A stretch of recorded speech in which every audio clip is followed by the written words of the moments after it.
thoughts with you, Yoni. I'll make it short. Try to make it short. So,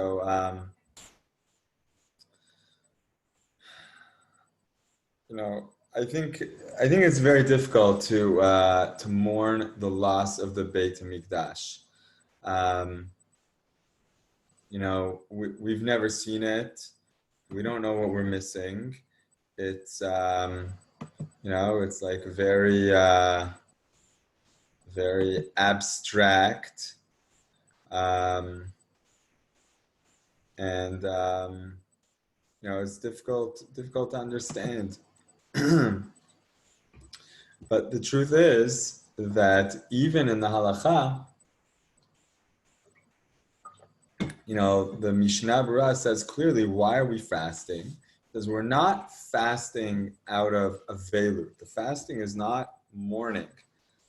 The fasting is really in order to awaken us to tshuva. So much more important than the idea of what we lost is, really what we're trying to do in this period is we are trying to awaken ourselves to what we need to change, what we need to do. And the lack of the Beit HaMikdash is a reminder that something's not okay. It's so easy to get used to life the way it is. And, for instance, living in Galut, living in, in New York, it's so easy to get used to it and just say, yeah, this is normal, this is Judaism, everything's fine. And then a person doesn't have a sense that there's anything to work on. But, Judaism has put in place all kinds of reminders that should remind us while we're in Galut that everything is not okay. This is not, we get used to every situation we get used to. Even Corona, will become the new norm and we'll get used to it. And, there's every challenging situation, like in the world of therapy, every difficult marriage, every abusive relationship, people get used to. And then they just, they think that's normal. So too, Galut, lack of Beit HaMikdash, just becomes normal to us. And therefore, Chazal instituted all kinds of reminders to remind us things are not okay. Not as much to mourn the loss, but as a reminder to wake us up that we need to fix something. What is the loss of the Beit HaMikdash? So we all know, Chazal say, right, the Beit HaMikdash was destroyed because of sinat chinam.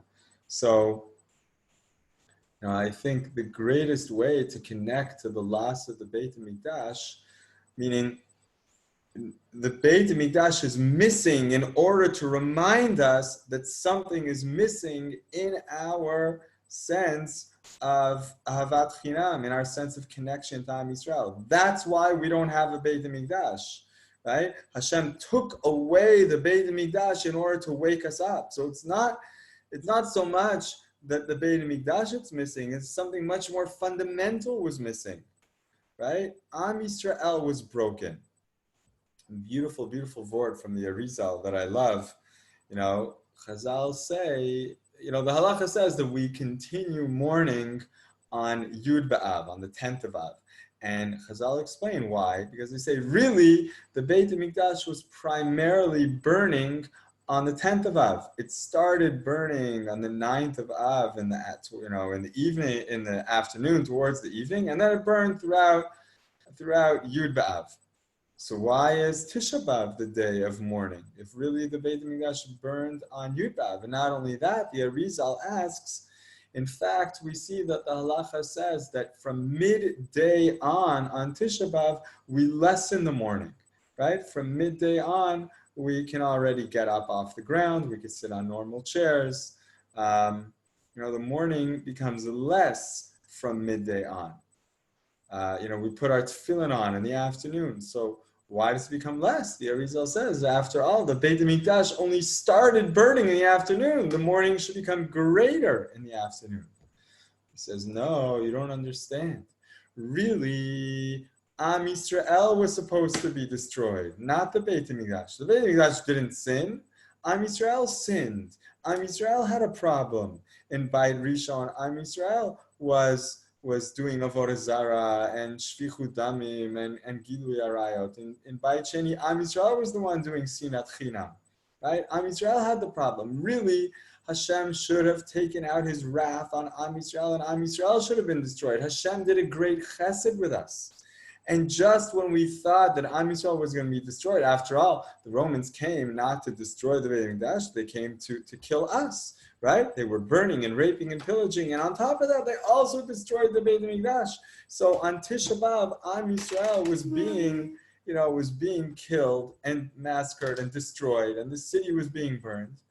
And just when we thought that Am Yisrael was going to be decimated, that Hashem would take out all of his wrath and fury on Am Yisrael, so then midday Hashem decided to save Am Yisrael and to take out the rest of his wrath and fury on a building of sticks and stones. And he destroyed the Beit HaMikdash out of rachamim, out of compassion for Am Yisrael. So the Arizal says that's why the mourning becomes less from midday on, because we're so grateful Hashem saved us. And instead he took away the Beit HaMikdash as a tremendously painful reminder to us that we must fix something, that we must change something in our lives, right? So the loss of the Beit HaMikdash was in some way a chesed and a reminder to us that not all is lost, that we can still fix, we can still change, right? If we're destroyed, that's it, it's over. But if the Beit HaMikdash is taken away, we can still do tshuva, and we still have hopes that we can rebuild another Beit HaMikdash, so we can have a Bayit Shlishi. So there's still hope for us. So mourning the lack of the Beit HaMikdash is really a reminder to us that we need to fix ourselves. And Chazal say as well that if Am Yisrael was in a state of holiness, the Beit HaMikdash would not have been able to be destroyed. Why was it destroyed? Because the Shekhinah was already missing from the Beit HaMikdash. If the Shekhinah was dwelling in the Beit HaMikdash, then how could it be destroyed? But Chazal say already years before, the Shekhinah had left the Beit HaMikdash. It was an empty vessel. It was just a structure without the heart, without the essence. The essence was missing. Thank you so much for your feedback, Yoni. I really appreciate it. That's awesome. So the essence was missing from the Beit HaMikdash. That's because it was empty. That's why it was able to be destroyed. It was just a building at that point, but the heart was missing. So what we really need to think about was what was missing. Why was the Shekhinah missing from the Beit HaMikdash? And of course, Chazal say the Shekhinah was missing because we chased it away.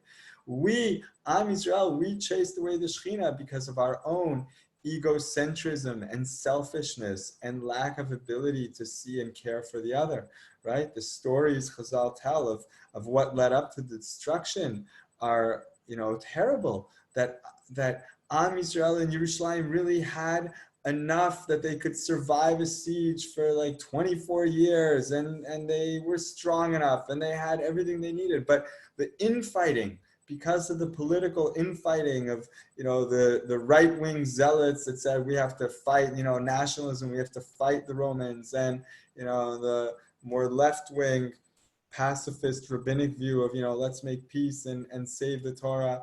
And, because of the tension between them, they destroyed, right? The zealots destroyed all the food in Yerushalayim, and they forced the people of Yerushalayim, they left them no choice but to fight.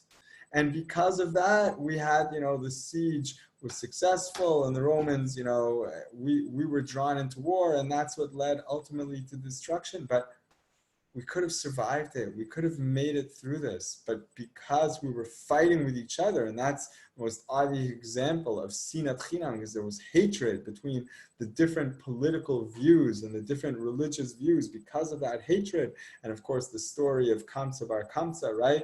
The religious zealousness of how people were so makpid on their own tahara and their own kavod and their own holiness, even at the expense of other people's shame, right? That's sinat chinam. That's what led to the downfall of Am Yisrael. That's what chased the Shechina away. Once there's no Shechina dwelling in Am Yisrael, so what's the Beit HaMikdash? It's nothing. It can be destroyed just like any other building. So what we really are trying to awaken ourselves to is what is missing from our hearts, from our relationships, from our connections to Am Yisrael. That's what we're really missing. And if we rebuild that, Chazal tells us, then of course the Beit HaMikdash will be rebuilt as a natural outgrowth of that, right? We don't need to go build the building. That's not what's holding us back. We need to rebuild the Ahavat Chinam and Am Yisrael. We need to rebuild, reconnect, right? We need to rebuild Am Yisrael, and then it'll be easy and natural to rebuild the building. And so, the starting place, so it's easy to say, to sit here and say, we need to rebuild Am Yisrael, but the starting place really is to look within our own lives. So within each individual, where does our tikkun of sinat chinam start? It's so easy to point fingers and say, oh yeah, all those people making rallies and fighting with each other and arguing on those politicians, they're the source of sinat chinam, right?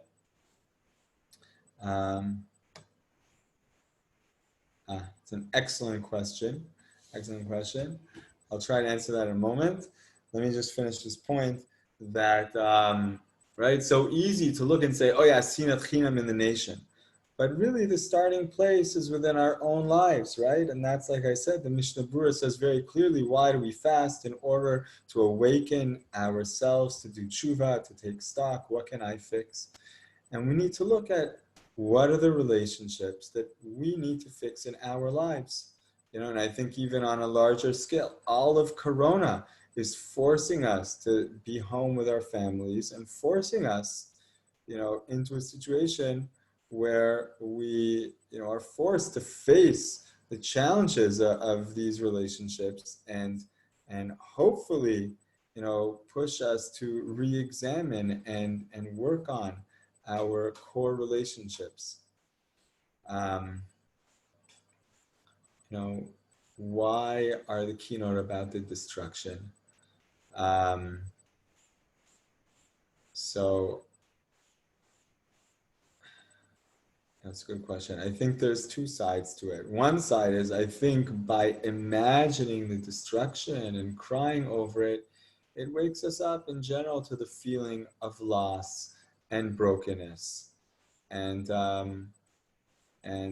certainly, I think the goal of those keynote is not only to cry for the Beit HaMikdash.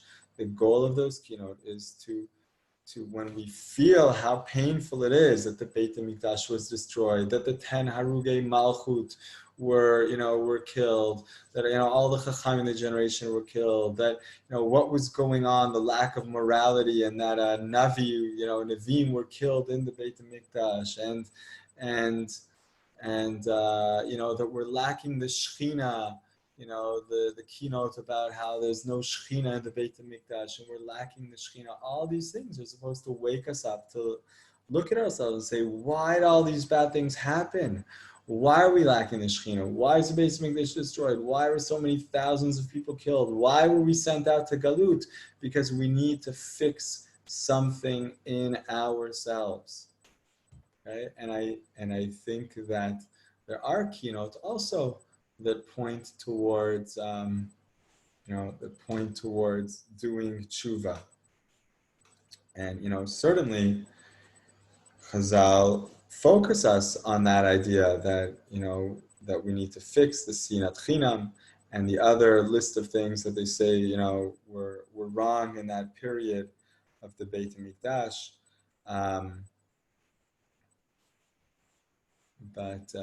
So I think, trying to feel that something big happened, that a lot of people died, that something precious was taken away, is a way of breaking our hearts so that we feel something serious happened here. The other angle that I'm suggesting here is, the Beit HaMikdash, that a way for us when it's difficult to feel that, in the keynote, I think are intended to try to help us feel that the pain of that loss. But I think another angle for us is to take time on the day to think about the brokenness in our lives, to think about the relationships that are missing and broken in our lives, to think about the mistakes that we made, the people that we've hurt, the people that we shamed, the people that we embarrassed, the people that we let down, that we disappointed, the people that we didn't stand up for, people that we didn't take care of, the people in our class and in our dorms and in our families that we didn't take care of, and those in the community, the poor, the needy, the downtrodden, the orphans, the widows, the agunot, the homeless, the people that lost their jobs. These are all places to look where it's maybe easier for us to feel brokenness. If we take some time to meditate on our own lives, on what we are missing.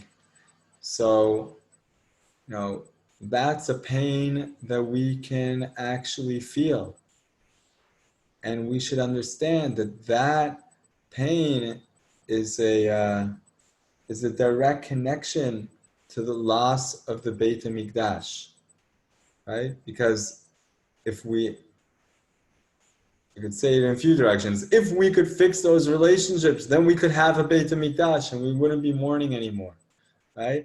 Or if we had a Beit HaMikdash, that would be a sign that we've healed, right? And that would be a sign that we wouldn't need to have these broken, these pain,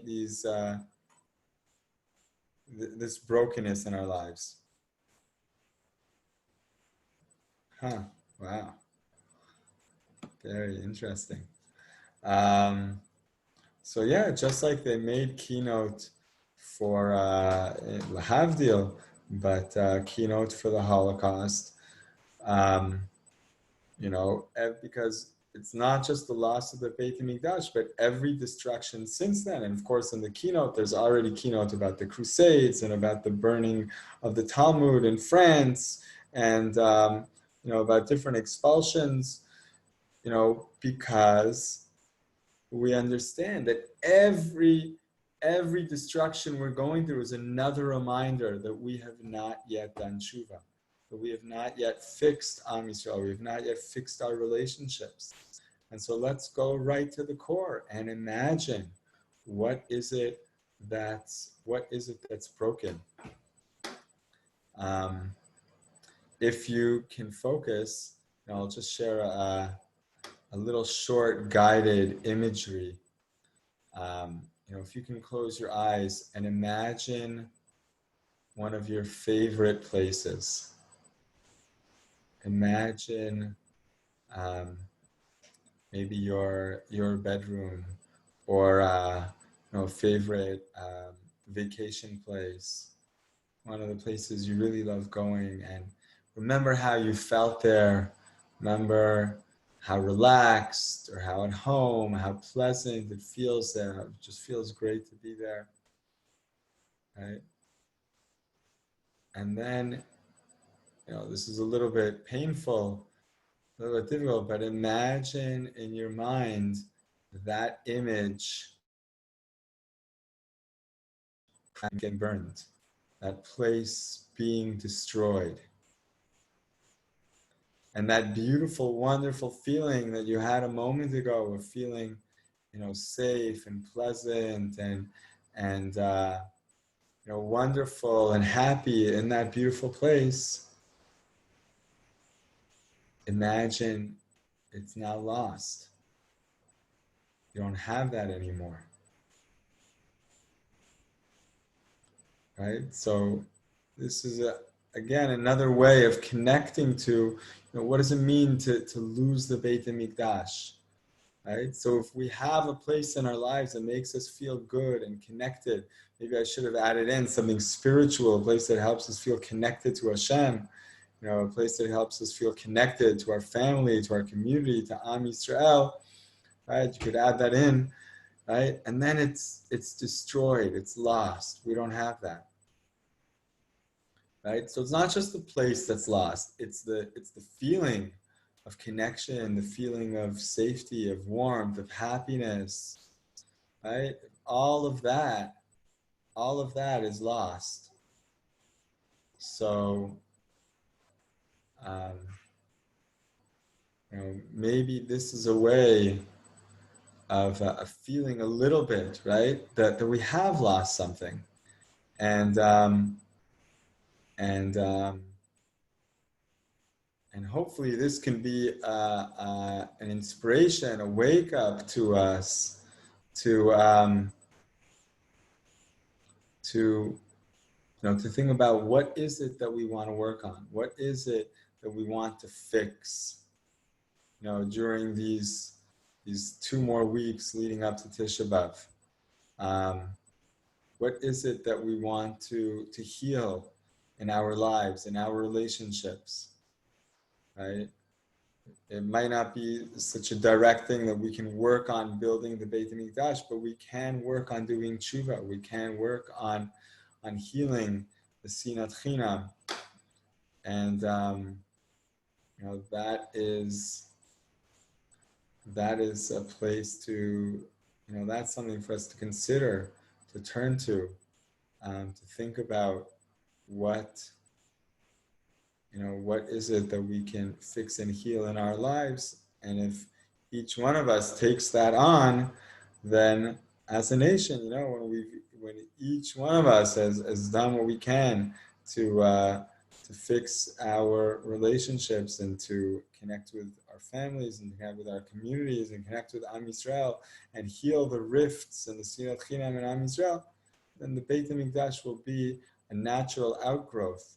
And so long as we're missing the Beit HaMikdash, it's a reminder to us that we are, that something central is broken in our lives. Something central is missing, right? And missing the Beit HaMikdash is supposed to wake us up to feel that. I guess another central point is our relationship with Hashem, right?